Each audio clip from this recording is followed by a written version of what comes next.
कीमती मोती, बारिश का नन्हा कतरा बादल से टपका। जब इसने समंदर की चढ़ाई देखी तो शर्मिंदा हुआ और दिल में कहा कि समंदर के सामने मेरी हैसियत क्या है। इसके होते हुए तो मैं ना होने के बराबर हूँ। जब इसने अपने आप को हकारत से देखा तो एक सिप्पी ने इसको अपने मुंह में ले लिया और दिलो जान से इसकी परवरिश की। थोड़े ही दिनों में ये कतरा एक मोती बन गया और बादशाह के ताज की जीनत बना। इसी तरह इंसान की ज़िंदगी की कदर का अंदाज़ा लगाया जा सकता है। जब इंसान दूसरे के सामने अपने आप को हकीर जानता है तो वो अपनी ज़ात के आगे दूसरों को अहमियत देना शुरू कर देता है। दूसरों को खुश करने की जस्तजू में अपने अंदर की दुनिया को उजाड़ देता है। लेकिन अगर दूसरी तरफ इंसान अपनी ज़ात को निखारे और असासे कमतरी का शिकार ना हो तो वो भी बारिश के कतरे की तरह दूसरों की ज़िंदगी में बादशाह की हैसियत पाएगा, बशर्ते अपनी ज़ात को दूसरों पर फोकियत दे, अपनी छोटी छोटी खुशियों का ख्याल रखे। उम्मीद है ये कहानी सुनने के बाद आपकी ज़िंदगी खुशगवार हो जाएगी। खुश अखलाकी। ये खुश अखलाक और शीरीन ज़ुबान खालिस शहद फ़रोख्त किया करता था और इस दोहरी शीरनी के बायस लोग इसके गिर्द यूं जमा हो जाते थे जिस तरह मक्खियाँ शहद पर इकट्ठी हो जाती हैं। इसका सारा शहद देखते देखते बिक जाता था। हासिद इसकी खुशहाली और मकबूलियत की वजह से अंगारों पर लूटते थे और हर वक्त इस फिक्र में रहते थे कि किस तरह इसकी मकबूलियत कम हो। आखिर वो अपनी इस नापाक कोशिश में कामयाब हो गए। उन्होंने ऐसी साजिश की कि शहद फरोश की खुश अखलाकी बद अखलाकी में बदल गई। अब जो गाहक भी इससे बात करता वो इसके साथ लड़ता और बक बक जक जक करता। नतीजा ये हुआ कि इसके सारे गाहक टूट गए। नौबत यहाँ तक आ पहुंची कि जब मैं आता तो इसके पास सिर्फ मक्खियों का मजमा ही होता, एक गाहक तक भी पास ना भटकता। माल फरोख्त ना होने की वजह से नौबत फाकों तक पहुंची तो एक दिन वो अपनी बीवी से कहने लगा, मालूम नहीं खुदा हमसे क्यों नाराज़ हो गया है। सारा सारा दिन बाजार में बैठा रहता हूँ लेकिन एक तोला शहद फरोख्त नहीं होता। बीवी ने जवाब दिया, खुदा तो पहले की तरह मेहरबान है, फ़र्क तुम्हारे अखलाक और रवैये में आ गया है। पहले तुम अपनी शीरी गुफ्तगू और हुस्न अखलाक से लोगों के दिल मोल लेते थे। हर शख्स तुमसे बात करके खुश होता था और दूसरे शहद फरोशों को छोड़कर तुमसे शहद खरीदता था। और तुम्हारी तलक कलामी ने लोगों के दिलों में नफ़रत पैदा कर दी है। इन्हें तुम्हारा शहद भी कड़वा मालूम होता होगा। आपकी ज़ुबान से निकला हुआ हर लफ्ज़ अनमोल होना चाहिए।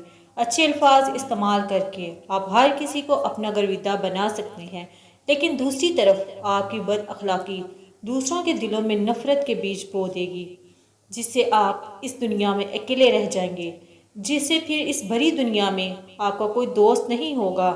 आप आज ही अपने रवैये पर गौर करें और अपनी ज़िंदगी में खुशियाँ भरें।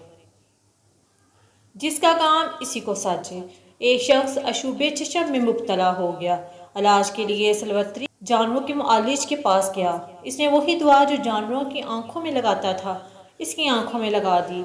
इस दुआ से अशूबे चशम क्या ठीक होना था, वो बेचारा अंधा हो गया।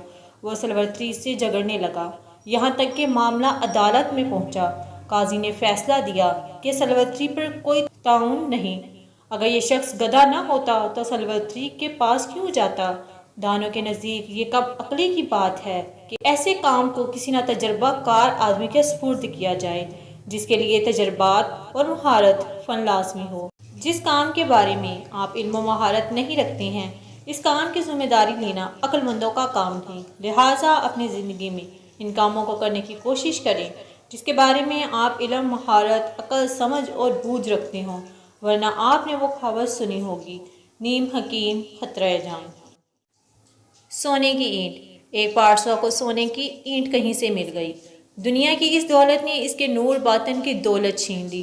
वो सारी रात यही सोचता रहा कि अब मैं संगे मरमर की एक आलीशान हवेली बनाऊंगा, बहुत से नौकर चाकर रखूंगा, उमदा उमदा खाने खाऊंगा और आला दर्जे की पेशवाक बनाऊंगा। गर्ज तमन्नाओं के ख्याल ने इसे न खाने पीना याद रहा न जिक्रो हक। सुबह को इसी ख्याल में मस्त जंगल में निकल गया। वहाँ देखा कि एक शख्स एक कब्र की मिट्टी गूंद रहा है ताकि इससे ईंटें बनाए। ये नज़ारा देखकर पारसा की आंखें खुल गईं और इसको ख्याल आया कि मरने के बाद मेरी कब्र की मिट्टी से भी लोग ईंटें बनाएंगे। आलीशान मकान, आला लिबास और उम्दा खाने سب یہیں درے رہ جائیں گے۔ اس لیے سونے کی اینٹ سے دل لگانا بیکار ہے۔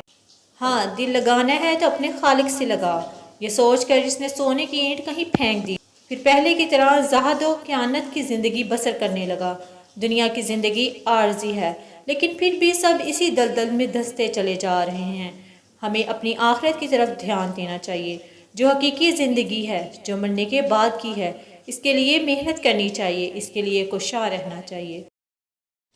غرور اور تکبر، دو شخص مخالفت کی اس حد تک پہنچے ہوئے تھے کہ چیتے کی طرح ایک دوسرے پر حملہ کرنے کے سوچتے تھے، ایک دوسرے کی شکل دیکھنے کے روادار نہ تھے، ایک دوسرے کی نظروں سے بچنے کے لیے انہیں آسمان کے نیچے جگہ نہ ملتی تھی۔ ان میں سے ایک کو موت نے آ دبوچ لیا، اس کی زندگی کا پیمانہ جھلک گیا۔ دوسرے شخص کو بہت خوشی ہوئی۔ کافی عرصے بعد وہ اس کی قبر کے پاس سے گزرا تو اس نے دیکھا کہ جس متکبر کے کان پر سونے کی پالش ہوئی تھی، آج اس کی قبر مٹی سے لپی ہوئی تھی۔ غصے میں آ کر اس نے مرے ہوئے شخص کی قبر کا تا اکھاڑ ڈالا۔ دیکھا تو تاج پہننے والا سر ایک گڑھے میں پڑا ہوا تھا، اس کی خوبصورت آنکھوں میں مٹی بھری ہوئی تھی۔ وہ قبر کی جیل میں قید ہو چکا تھا اور اس کے جسم کو کیڑے مکوڑے کھا رہے تھے۔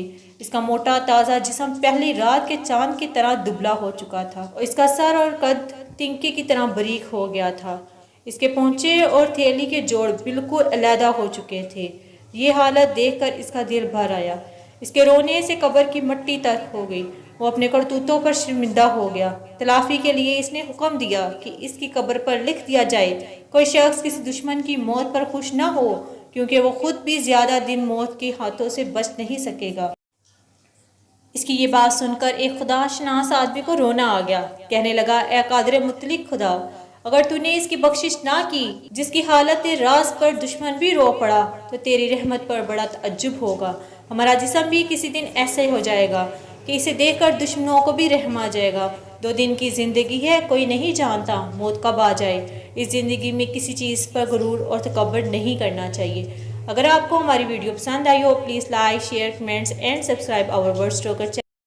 Click on bell icon for more videos. Thanks for watching.